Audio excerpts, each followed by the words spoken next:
I'm Keith Sullivan, and one of the co-owners, co-founders here at Medusa Brewing Company in Hudson, Massachusetts.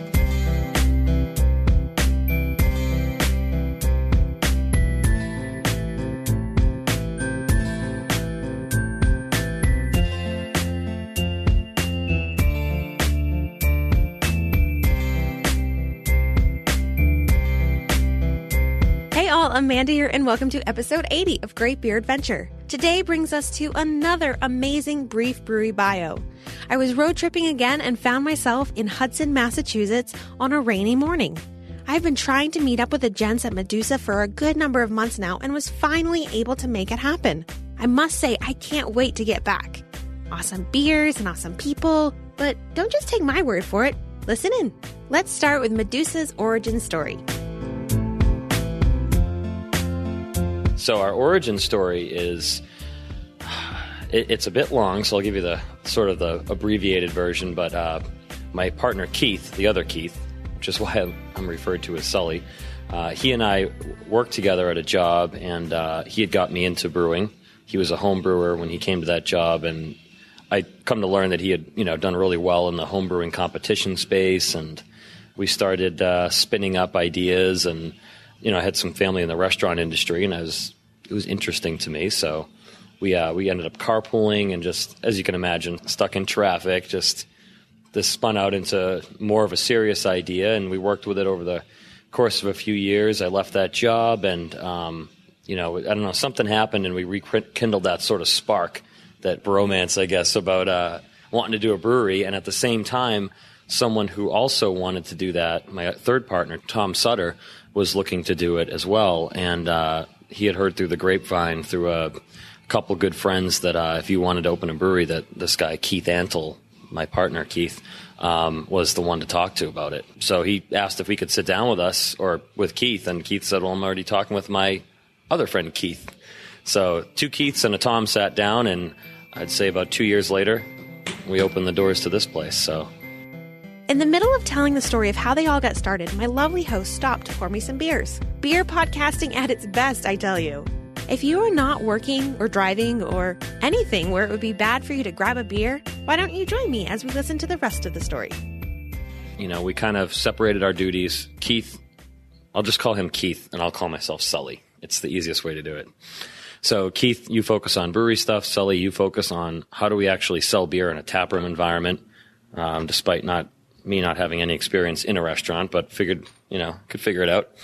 So, Keith focused on the brewing stuff. I focused on the bar, staff, marketing, that type of thing. And Tom focused on hard numbers, business plan. And then when that all sort of came together in one big giant packet, we started realizing, okay, we got to find some money now.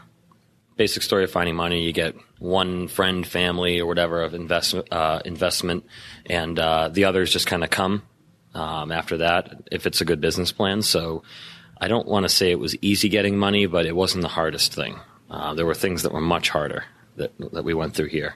But once we had the money put together, we broke ground, and we built basically over the course of 13 months, from January 1st of 2014 through March of 2015, we were in here pretty much every single day after work and all hours of the weekend, hammering nails in, screwing screws in. We set this entire brewery up ourselves, did all the plumbing, all the glycol work, all the stainless walls. I built this whole bar, the back bar, and one of our friends, Matt Cairns, built the bar top, and my partner Tom's brother did all the metal work in here.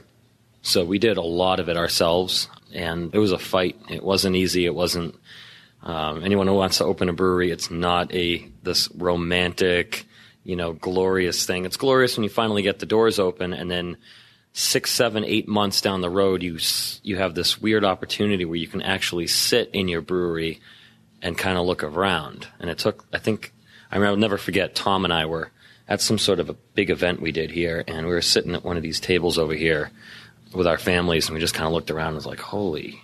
It was a holy curse word moment where we just looked around and said, we actually built this, and look at all these people here enjoying what we built. And it took, I think it was like 8 months before we actually kind of, the reality started setting in that this thing actually works, this taproom model. Because we had, a lot of feedback was like, so you're just going to serve beer?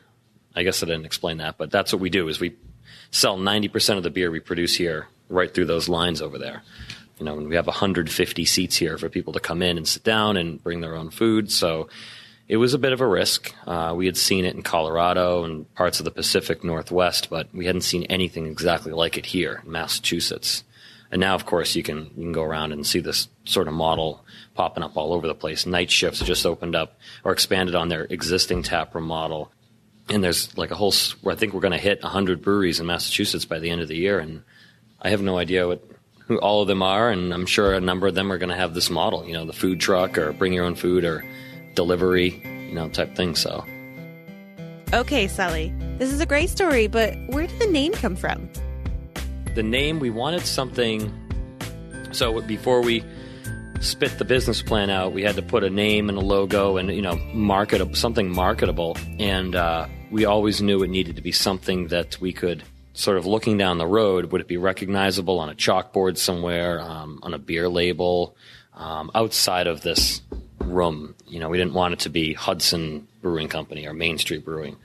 So we toyed with a few ideas, but literally in a matter of, I think, 48 hours, my partner, Keith, just came in with this logo that we have on our menus here and literally just said, well, how about this? And we said, how about yes? There's a story behind where that came from, but, we like to look at Medusa as sort of a play on our beer philosophy. If you look at what we have on tap, it's usually anywhere between 12 and 20 beers. And obviously you can't focus on doing 20 IPAs in a tap room and expect everyone to walk through the door to have something to drink. So, we really try to focus on a lot of continental styles, English, German, as well as, the American plethora of hoppy varieties we have now. And so that sort of Medusa was this beautiful woman turned into like one of the ugliest monsters. So we figured, that sort of explains the breadth or the spectrum of the beer that we offer. That's the pitch for where Medusa came from. So what is the feeling that they want you to have at Medusa? When we designed this, sort of writing the pitch for why this would work, my primary goal, and I think of my partners too, was to make beer fun again. Not that it wasn't fun, but we started seeing this shift in sort of the beer culture of just being so concerned with reviewing or rating a beer, which is totally fine. That's how the word gets spread, and that's how people find out what they like. But we just saw like our friends and sort of people's approach to beer becoming much different than what it was intended for. And beer is a social beverage. It should be something that people make friendships over, that people meet their significant other over, argue over, things of that sort. So we wanted to create an environment that promoted conversation, promoted like a lot of things around here. This is a very interesting place. There's artwork on the walls. There's a sword over there. There's, things for people to talk about. We have events all the time. We don't have any TVs. So we wanted to create an environment and an atmosphere that, people walk in and it's like, wow, this is really cool. And when you come in here on a Friday night and the place is absolutely stuffed, it just goes to show that you don't need TVs, you don't need sports, you don't need anything other than a glass in front of you of beer and a cool person next to you to talk to. So that's what we're going for, and I can definitely say mission accomplished. Now, let's find out about a couple of their beers. We brew a beer called Laser Cat, which has come to be pretty funny. But it's one of, that's our sort of answer to the, mega hop bomb type beer that people are looking for. I wouldn't exactly say that it's, we don't do it in the spirit of New England IPA. We are trying to set ourselves apart a little bit. It's kind of a mix of traditional recipe and then modern sort of hopping techniques. So it's Imperial IPA, just huge citrus tropical notes from all the Citra hops we use in it. It's extremely drinkable. It's about 8% alcohol, and it's, every time we brew it, it's gone pretty quickly. So we've got a double batch going right now that should be available in a week or so. And then on the other end of the spectrum, we started getting into lagers and starting realizing how easily we could pull lagers off and how well we could pull them off with the system that we put together. We just have jacketed conditioning tanks as well as jacketed fermenters, so we can control the temperature down to like a 1 degree variable at every step of the fermentation process, allowing us to pull off some very particular continental styles, like, for example, a Pilsner, where there's no room for error. It's got to be perfect.